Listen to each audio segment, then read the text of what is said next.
ഈ അഭിനയത്തിനെ വിമർശിക്കുന്നവരുണ്ടല്ലോ. അയ്യോ ഓർമ്മിപ്പിക്കല്ലേ പൊന്നെ. അതൊന്നും സാരമില്ല, ഇവൻ ഇതൊക്കെ പറയുവാ. ഇവക്ക് ഇതേ ഉള്ള പരിപാടി, ഇവളെന്നാ കാണിക്കുന്നത്, അവൾ അങ്ങനെയാണ് ഇങ്ങനെയാണ്, അവളുടെ മോന്ത കണ്ടാച്ചാൽ മതി, അവൾ എന്നെ അഭിനയിക്കുന്നത് പിടികിട്ടി. പക്ഷെ ആൽബം ഇറങ്ങിയപ്പം എനിക്ക് തോന്നുന്നു എല്ലാവരും ഒരുപാട് പേര് പറഞ്ഞു സത്യമാണോ സത്യമാണോ ബാലു, ഞാൻ കേട്ടത് സത്യമാണോ? സത്യം.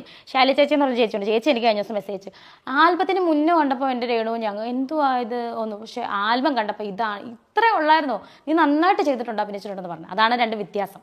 എന്തോ എങ്ങനെ എന്തായാലും 8 ദിവസം കൊണ്ട് 1 മില്യൺ കഴിഞ്ഞില്ലേ, അത് ഭയങ്കര വിജയം തന്നെയാണ്. നമ്മുടെ എന്നെ സംബന്ധിച്ച് ആ സംഭവത്തിന് ശേഷം സത്യേട്ടൻ രമണനായി മാറിയിരിക്കുക. കയ്യിൽ ഫ്രൂട്ടിലെന്ന് മാത്രമേ ഉള്ളൂ. പിന്നെ മടക്കി കുത്തഴിച്ചിടാത്തത് ബഹുമാനക്കുറവുകൊണ്ടല്ല, മുണ്ടിന്റെ മൂട് കീറിയിരിക്കുക.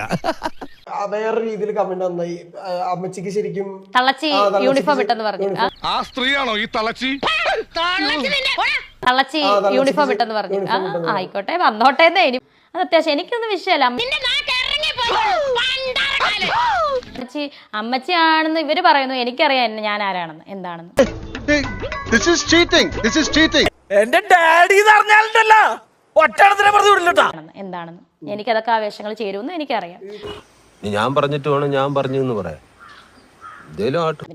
എത്ര ആൽബം വേണ്ടെന്ന് പറഞ്ഞിട്ടുണ്ട് ഇപ്പൊ? ഒന്നും പറഞ്ഞിട്ടില്ല, വന്നെല്ലാം ചെയ്തിട്ടുണ്ട്, ചെയ്യുന്നുണ്ട്. വിഷമായി തിന്നാൻ പോലും 5 പൈസ കയ്യില്ല സർ, പ്ലീസ് എന്നെ സഹായിക്കണം സർ. അപ്പം കിട്ടണത് ഞാൻ അങ്ങോട്ട് കയറി എന്നെ അഭിനയിപ്പിക്കോ, എനിക്ക് ഒരു വാസം അങ്ങനെ ഞാൻ ചോദിച്ചിട്ടുമില്ല. ഇങ്ങോട്ട് എന്ത് വരുന്നോ അത് നമ്മൾ ചെയ്യും. നമുക്ക് ഇണങ്ങുന്ന രീതിയിലാണെങ്കിൽ നമ്മൾ അത് ചെയ്യും. മിണ്ടി പോരുത്, ഒന്നാളെ ഞാൻ കുറെ നേരമായി തന്റെ കത്തി